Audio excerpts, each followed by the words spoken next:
والله الخوف كاد يخلد موس دانيغا معها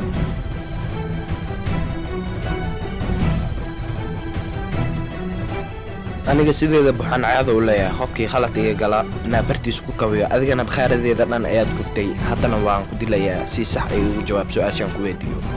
mudan aniga maxaan kaa sameeyey qofkaas aniga miyii waa kuu sheegay sidee alaan ka bacdi sideen kula hadlaa ii sheeg mudan oo ku baryaaya ay dilin biliis qof mustaqbal leh ayaan ahay aniga hadda kuma dilaayo balse fursad ayaan ku siinayaa fursaddaasna waxaan doonayaa inaad ugu cadayso qofkaa tahay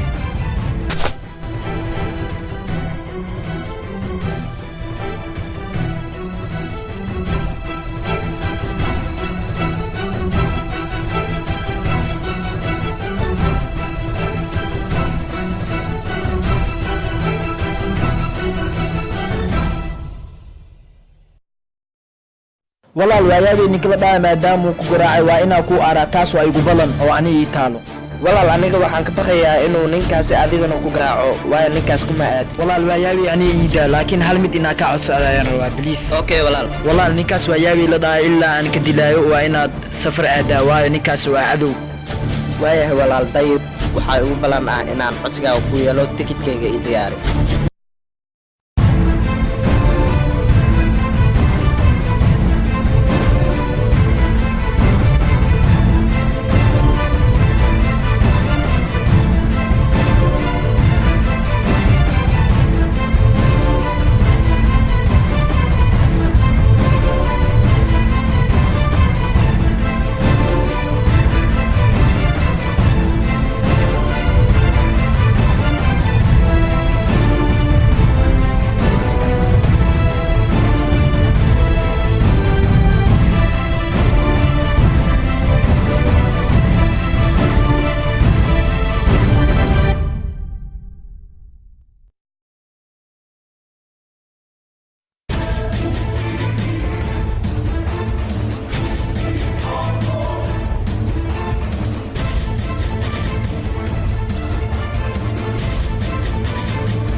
naaskii xumaa ayaa umaaday waa inaa kawka sidaa gal jeje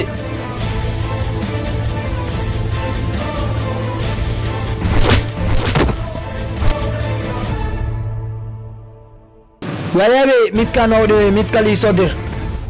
abajoonka gal ninka